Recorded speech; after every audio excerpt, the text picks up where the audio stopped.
Dinosaurs. The word means literally terrible lizard.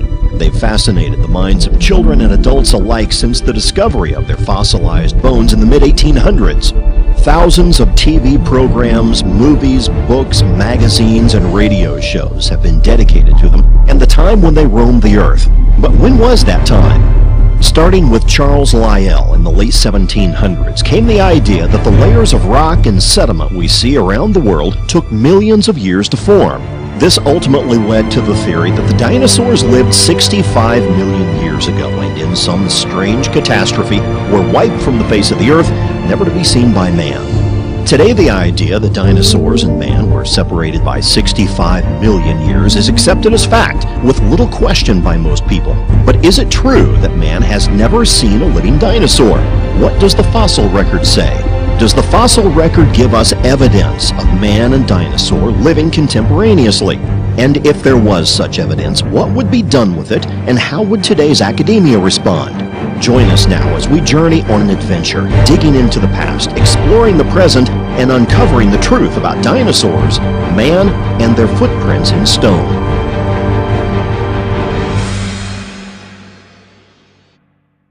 Nestled in the rolling hills of north-central Texas is a little town called Glen Rose. This small town, with a population of around 2,300, has been a tourist attraction since the mid-20th century. The attraction that has drawn hundreds of thousands of people in this tiny town centers around the discovery of dinosaur fossil footprints along the banks of the Paluxy River. These dinosaur footprints, however, are not the only footprints to have been uncovered here. In 1908, a massive flash flood tore through the Paluxy River, causing Volkswagen-sized boulders to be washed down the stream. The flood caused the river level to rise 27 feet, and the erosion that resulted from the flood exposed new layers of rock in the bed and shores of the river. When this thing flash floods and it rips through here, now before they dammed it, this was the only river that was undammed in Texas. And for every mile it drops 7 feet. So back in 1908, when that flash flood came through here and ripped up all these layers in 1908, no one ever seen a dinosaur track. Ernest Adams and his brother George Adams are credited with finding the first theropod footprints. Robert Summers grew up in Glen Rose and was a close friend of Bull Adams, as he was nicknamed. Well, I was privileged to have lived right next door to a man we call Bull Adams, Ernest Talbert Adams. He just was about 100 steps away from my house, and he was such an interesting fellow that he loved talking about Indians, dinosaurs, you just name it, everything a kid likes to hear, and was quite an expert in most of those fields.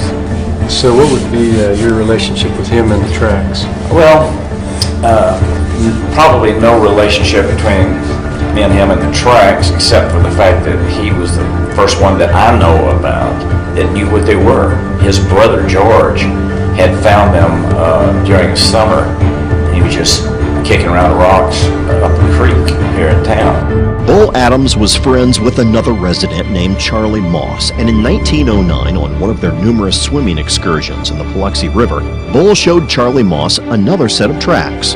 He referred to them as giant man tracks. At least 15 local people testified to seeing the same set of tracks in that area, which became known as the Fourth Crossing Tracks. Moss said about the tracks, they were so plain that you could see where he was walking, and then he got up on the balls of his feet and commenced to run. But it was Charlie Moss who discovered the first human footprints when he came back from the war, was recuperating in his hometown. First human footprints among dinosaur footprints after a spring flood had ripped up the ledge. Well, Bull Adams examined them, and Bull Adams, the scholar, Oxford scholar, who grew up here as well, thought that actually, since he was an anthropologist, he felt that the earliest evidence of man was at Glen Rose. Emmett McFall, another local resident of Glen Rose who owned property adjacent to the Paluxy River, claimed to have first seen the giant man tracks in 1923 when he was 28 years old. What do you remember about your grandfather Emmett and what he found and saw? Well, of course, personally, I first remember in the 50s, in the early 50s when I was a young boy, but he bought this place in 1929. And just a year or two after he bought it, they had a big flood, and he'd uncovered some of the tracks that are visible today. But Emmett McFall, when we went to his house, it was the most unusual house, I guess it's still over there, and he had some of the tracks around a tree. He's the one that, he and Cecil Darty, the one that told me where they were. And then I'd take field trips every year. When the stock market crashed in 1929, the Great Depression hit, and many people did just about anything they could imagine to earn money. Several local residents, like Jim Riles and his wife, took up the side occupation of chiseling dinosaur tracks out of the riverbed and selling them to tourists.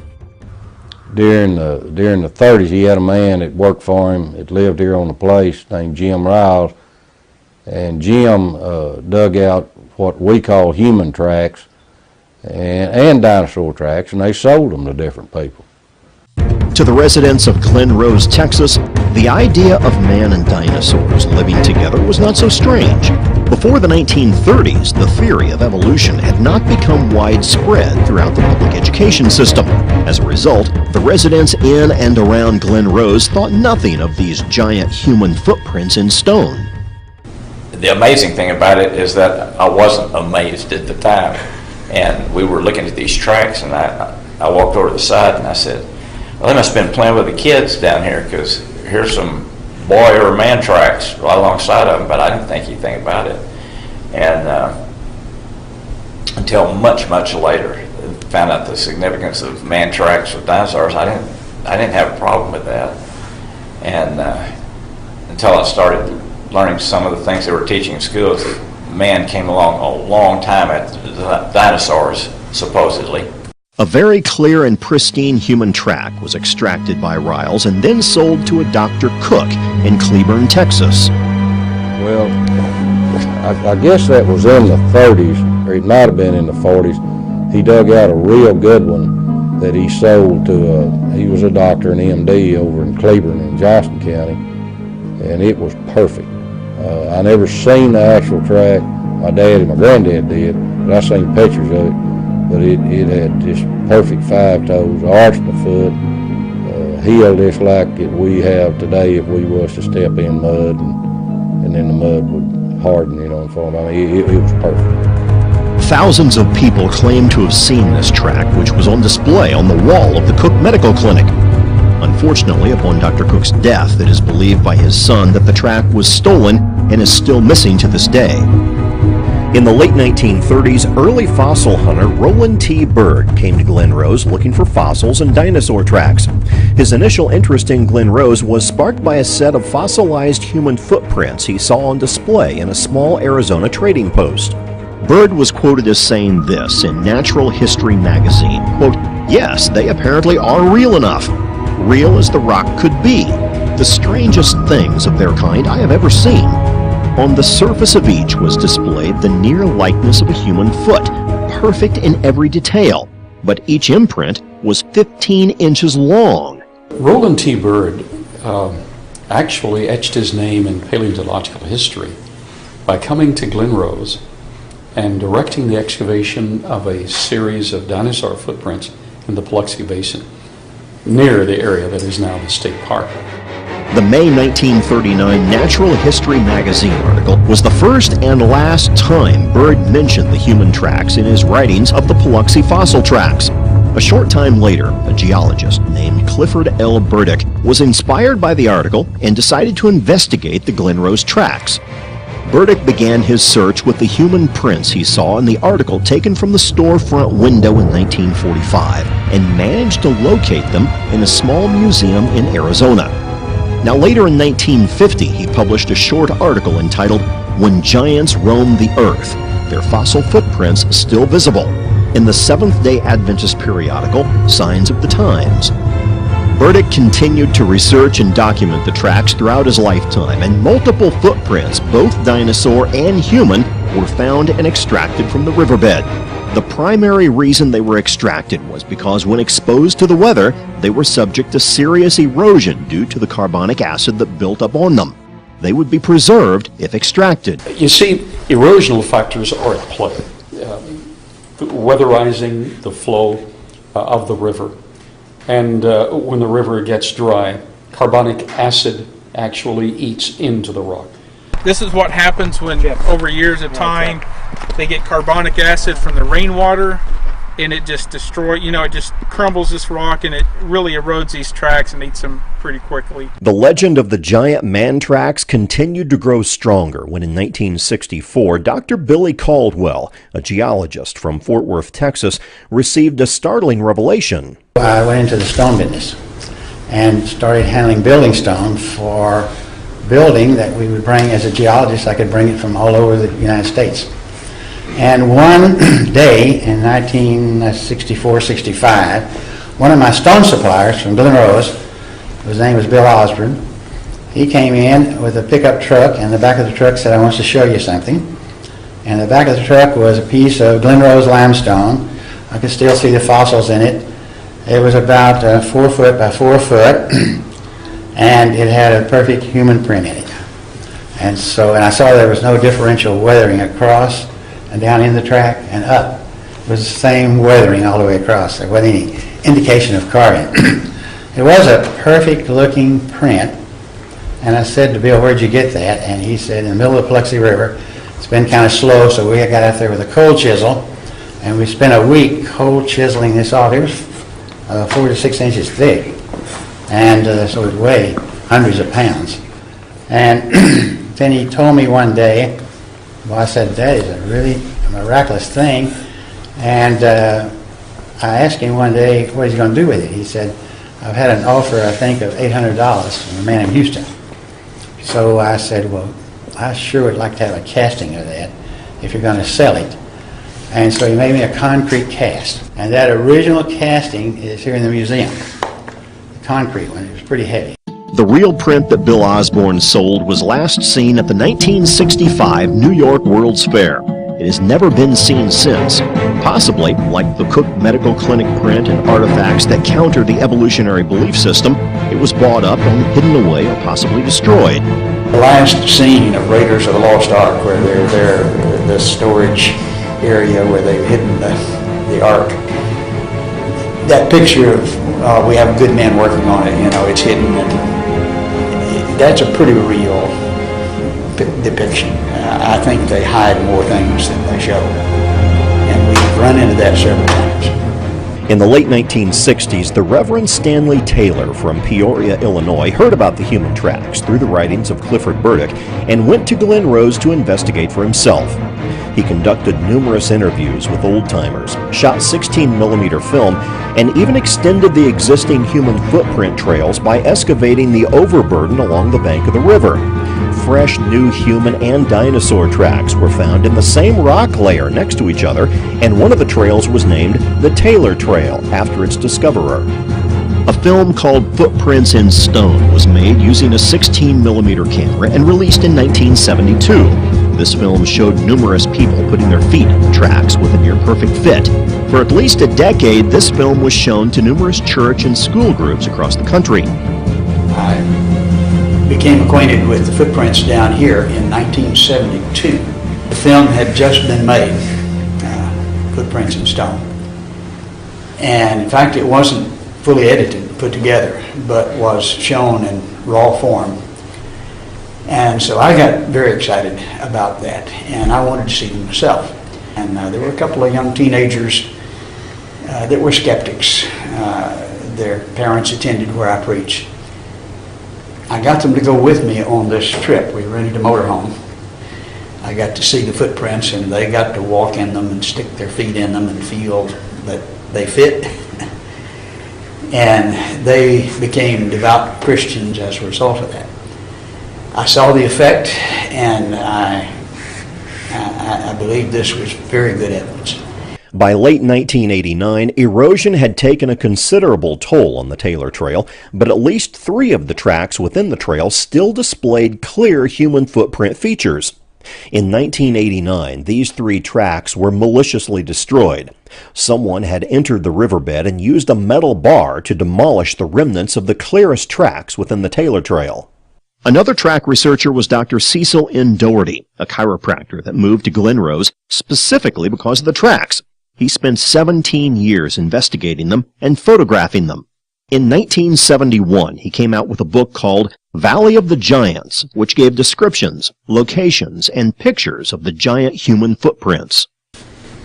A friend of mine, Jan Mercer, told me about Dr. Cecil Doherty, who had found some human tracks in place in situ here.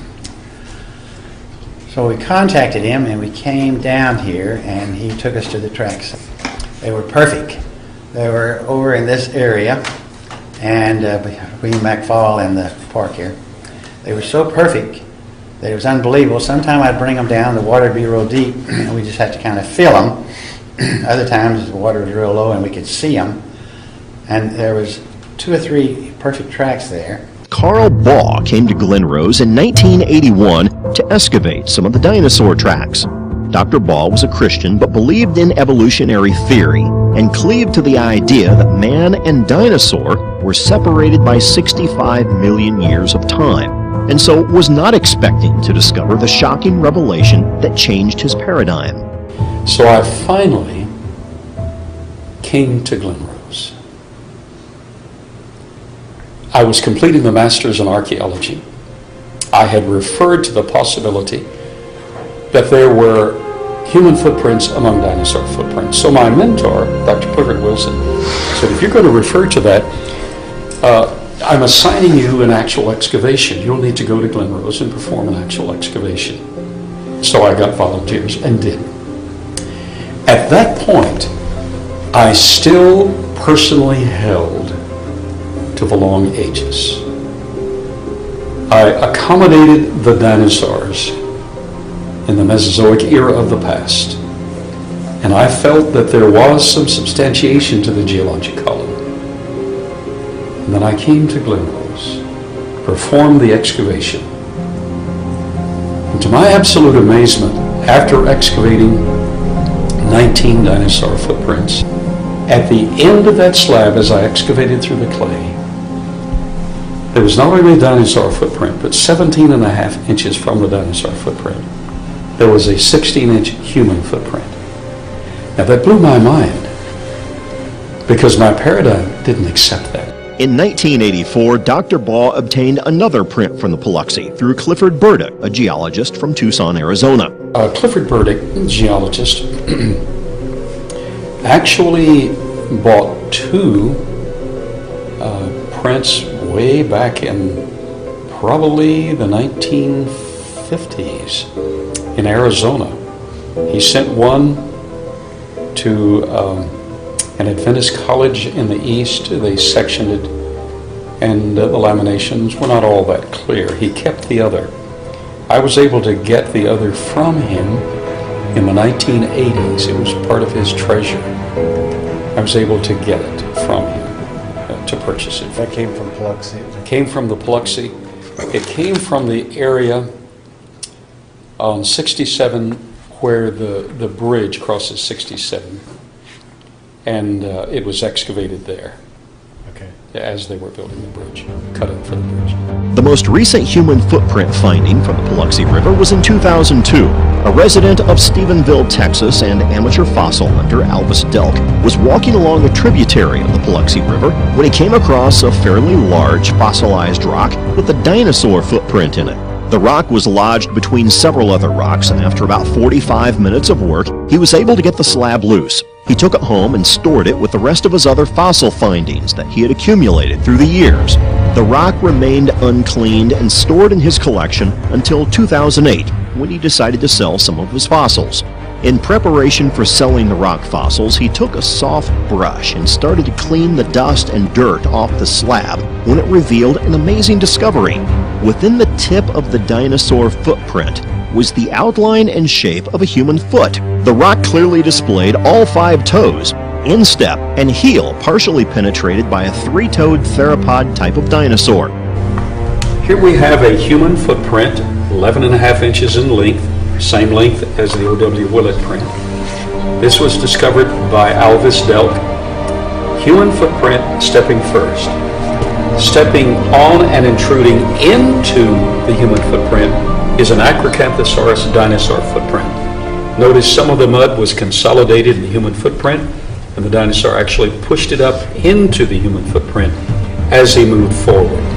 Spiral CAT scan technology has been applied in 2 certified laboratories and has found that under the human track, around it, under and around the dinosaur track, we have the same compression density.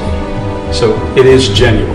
Another significant footprint that Dr. Baugh obtained in 2010 was the O.W. Willett print, which was carved out of a limestone ledge along the banks of the Paluxy River in the 1950s at a location along the river where the current Dinosaur Valley State Park is located.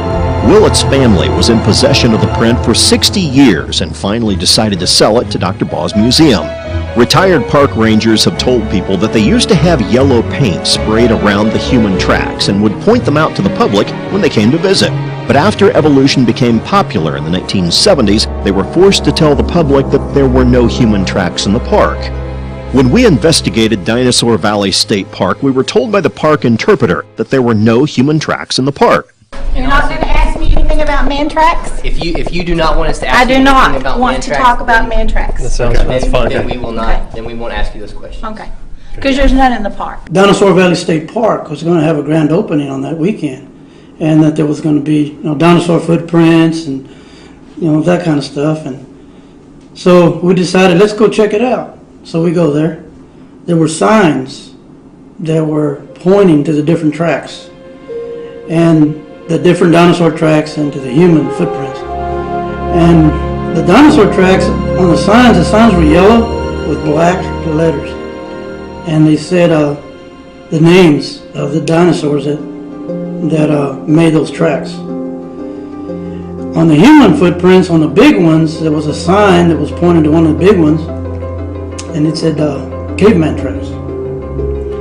So I got down, and because that really caught my attention, and I put my hand and started feeling that human track, that big one. And I never ever heard of such a thing. And I saw the sign, caveman tracks, and that got my attention.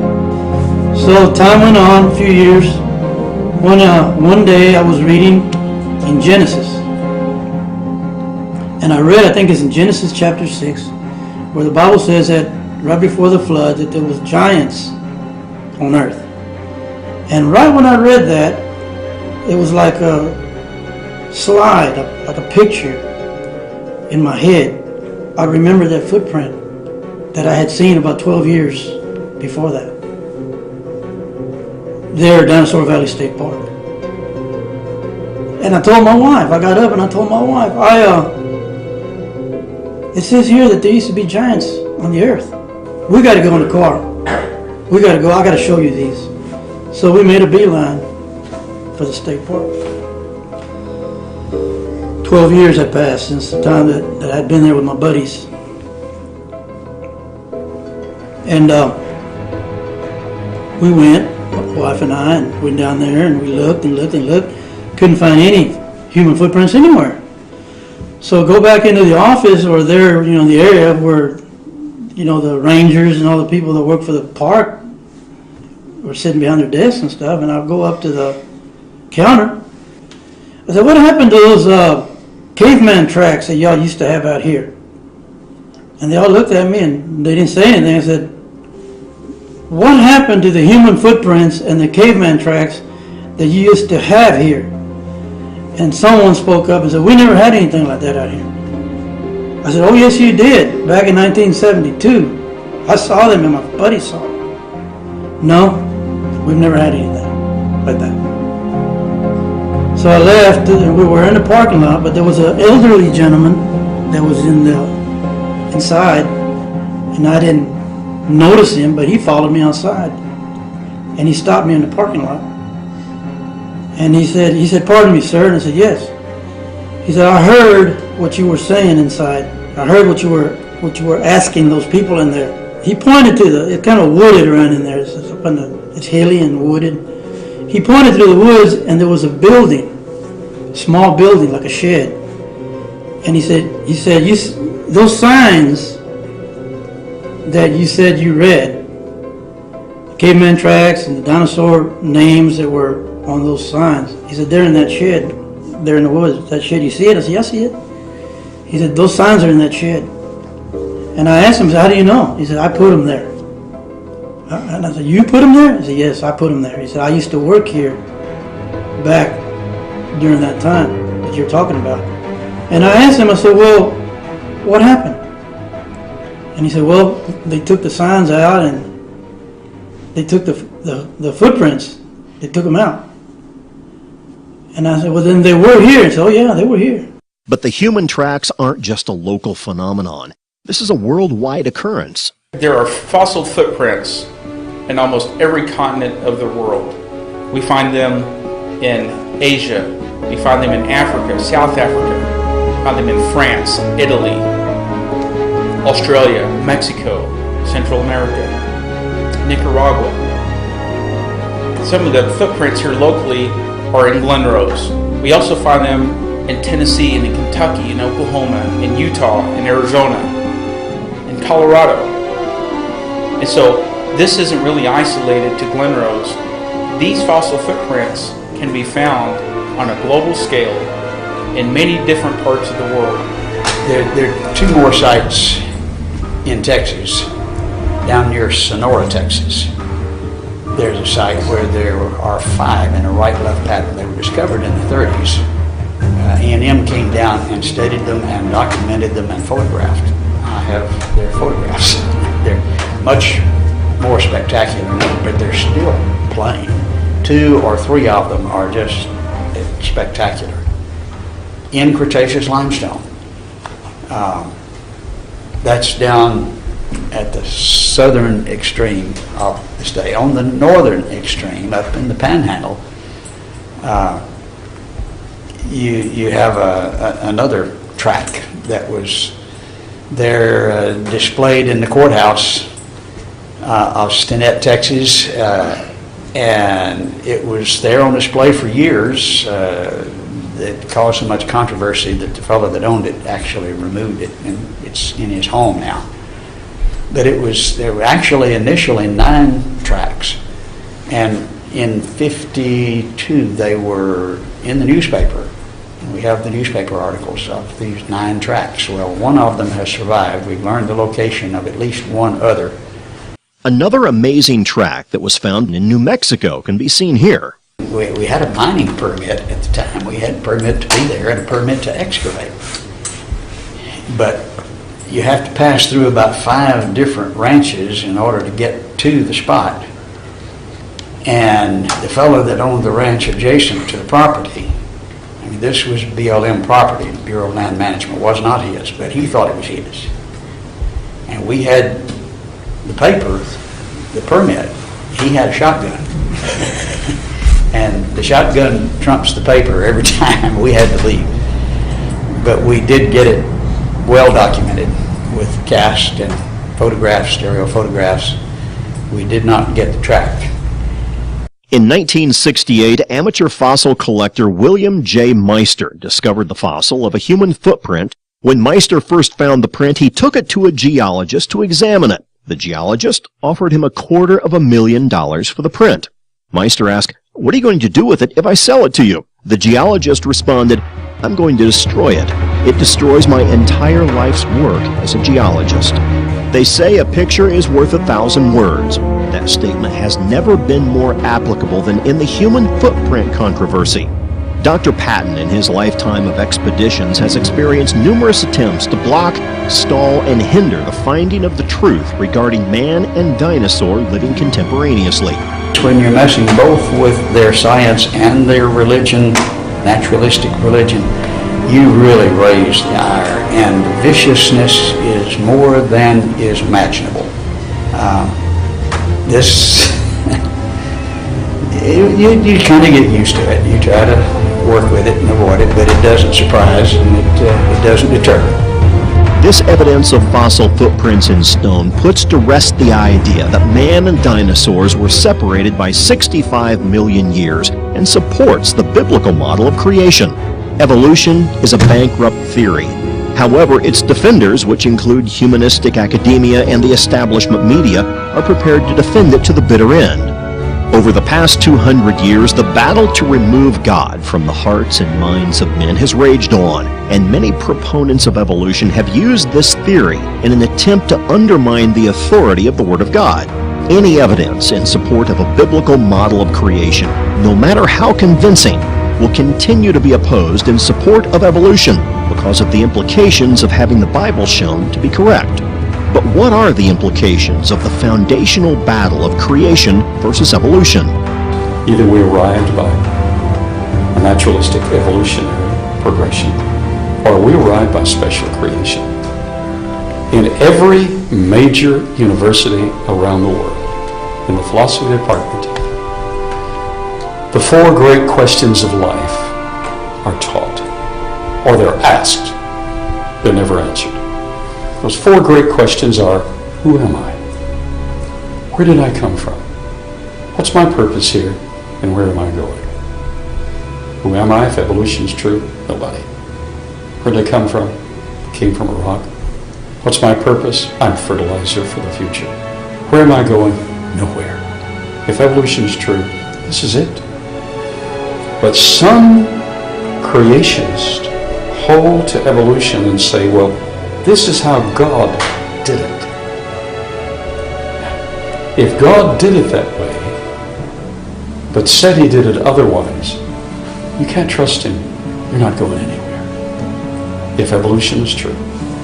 And leading evolutionists have admitted, laughingly, some of you Christians hold to evolution and you think you're being academic.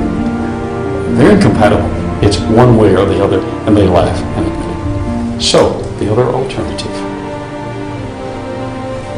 What if creation is true? If creation is true, who am I? I am an individual originally made in the image of God. Even though I'm really scarred, and I've not lived up to that image as I should have, originally I was made in the image of God. If creation is true, who am I? That's who I am. Where did I come from? I came from his direct hand of special creation through Adam and Eve. What's my purpose here? My purpose is first of all to know him, privileged to know him, and then to represent him, to be his ambassador, to speak for him. And the fourth question, where am I going after this is over? I'm going home to be with him for all eternity. For God inhabits eternity.